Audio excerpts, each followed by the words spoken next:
Gandhi museum முடிச்சாச்சு. So next நம்ம எங்கே போக போகிறோன்னா, ஆமாம், அடுத்தும் பக்கத்துலேயே ஒரு இடம் இருக்குது, அந்த இடத்துக்கு போகணும்.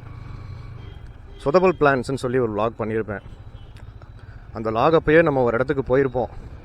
அந்த டைம் நம்ம லேட்டாக போனனால உள்ளே போக முடியல. பட் நம்ம நெக்ஸ்ட் vlogல நம்ம இப்போ அந்த இடத்துக்கு தான் போக போகிறோம். ஸோ ஒரே நாளில் 2 இடம் நம்ம போக போகிறோம். காந்தி மியூசியம் வர வந்திருந்தால் நீங்களும் கட்டாயம் இந்த இடத்துக்கு வாங்க. நான் அப்புறம் இன்னொரு விஷயம் சொல்ல மறந்துட்டேன். காந்தி மியூசியமையே நான் 2 பார்ட்டாக உங்களுக்கு பிரிச்சிருப்பேன். ஏன்னா அங்கே 2 பிளாக் இருக்குது. So first block and second block 2 பிளாகையும் தனித்தனியாக பிரித்து எபிசோட் 1 எபிசோட் 2ன்னு காந்தி மியூசியமை பிரித்து காமிச்சிருக்கேன். அப்புறம் இன்றைக்கி போக போகிற இடத்த நான் எபிசோட் 3 உங்களுக்கு பிரித்து காமிக்கிறேன். ஸோ இந்த வீடியோவை பார்க்குற நபர் கட்டாயம் அந்த எபிசோட் 1 எபிசோட் 2வையும் பார்த்துட்டு இந்த வீடியோவை பாருங்கள். போன vlog மாதிரி தான் இப்போயும் நீங்கள் தமிழனை பார்த்து நம்ம எங்கே போக போகிறோன்றதை கண்டுபிடிச்சிருப்பீங்க. ஸோ ராஜாஜி பார்க்கில் பெரேட் 10 rupees சார்ஜ் பண்ணுறாங்க. இவங்க ஓப்பனிங் டைம் 10 AM, அப்புறம் க்ளோசிங் டைம் 8:30 PM வரை இருக்குதுன்னு நினைக்கிறேன். ஸோ வீக்கெண்டுக்கு உங்கள் ஃபேமிலியோட டைம் ஸ்பெண்ட் பண்ண ஒரு நல்ல ஸ்பாட். இந்த இடம் குட்டீஸ்க்குன்னு மட்டும் கிடையாது, அடல்ட்ஸ்க்கும் ஒரு நல்ல ஸ்பாட். ஸோ நான் உள்ளே என்னென்ன இருக்குன்றதை நான் உங்களுக்கு vlog கண்டினியூ பண்ணி உள்ளே போய் காமிக்கிறேன்.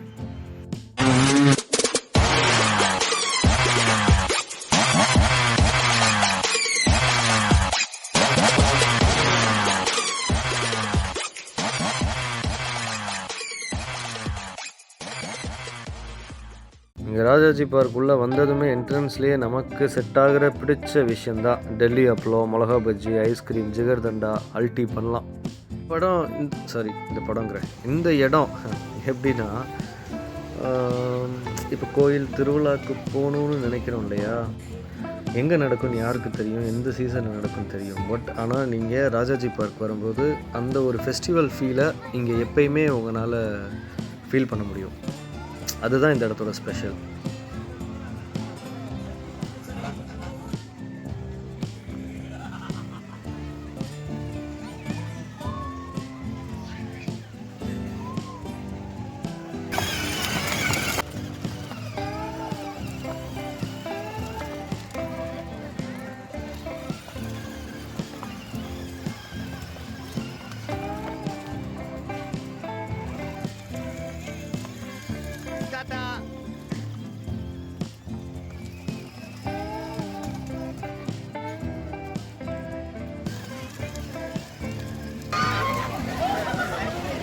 அது ஏறுனா என்ன பயமாக இருக்குன்னா இப்படி கத்துறாங்க.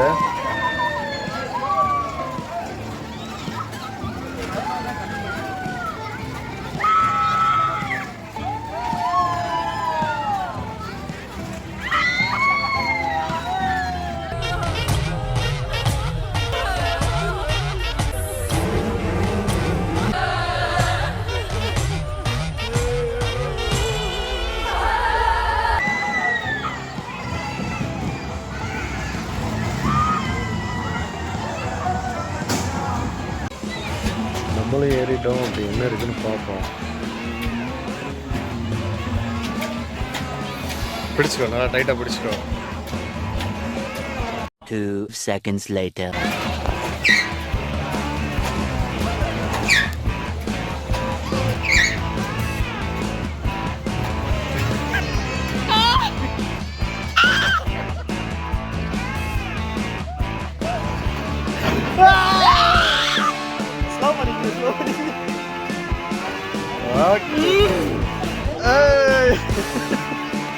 உனக்கு கண்டென்ட் காத்து இருக்கு.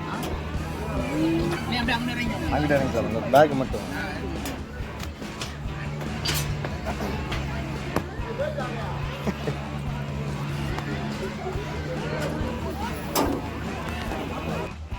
நான் இந்த மாதிரி ராட்டினத்தில் ஏற வேண்டிய ஆள் தெரியாமல் கொலம்பஸில் ஏறிட்டேன்.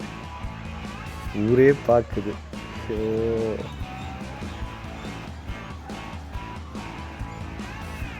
வாடா போய் நெக்ஸ்ட்டு கப்பன் சாஸை ட்ரை பண்ணுவோம்.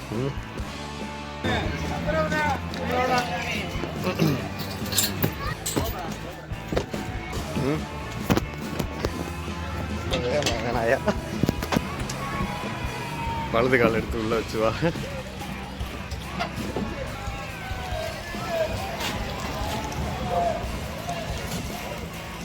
குட்டி பசங்களாம் வரேன்.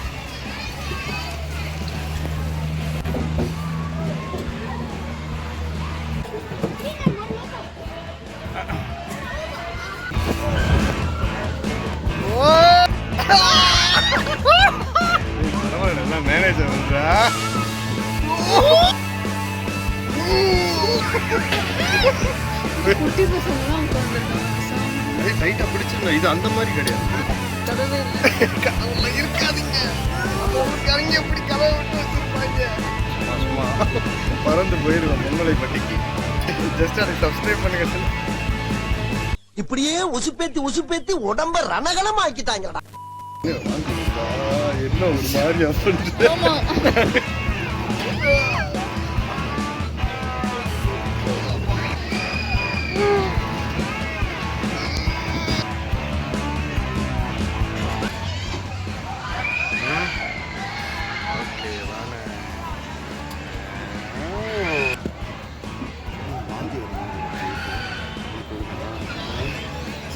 வாமிட்டர் மாதிரி இருக்கா? எனக்கு இங்கே நின்றுச்சு. ஆனால் இறங்கி நடந்ததுக்கப்புறம் ஓரளவுக்கு பரவாயில்ல. ஓகேவா?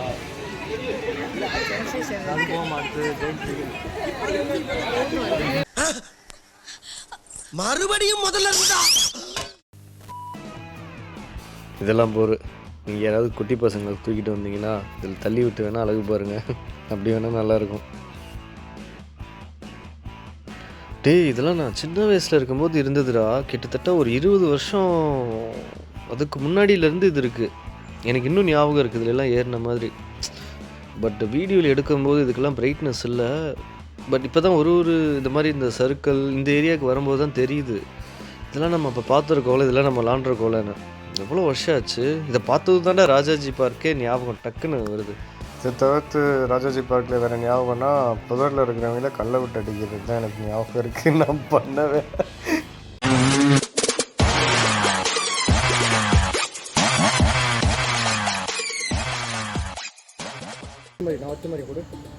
கோன் லாக்கிறப்பாரு இப்படி ஒரு யூட்டனை போட்டு ப்ளூ வெல்வெட்டை பார்த்து அது மேலே ராஜா மாதிரி ஏறி 2 முறுக்கி வெள்ளமாக போகட்டா. இந்த ஸ்டைலில் ஏறி ஸ்லோவாக போகட்டா. எப்படி இருந்தாலும் ஃப்ரேமை கோன்னா தான் வைக்க போகிறேன்.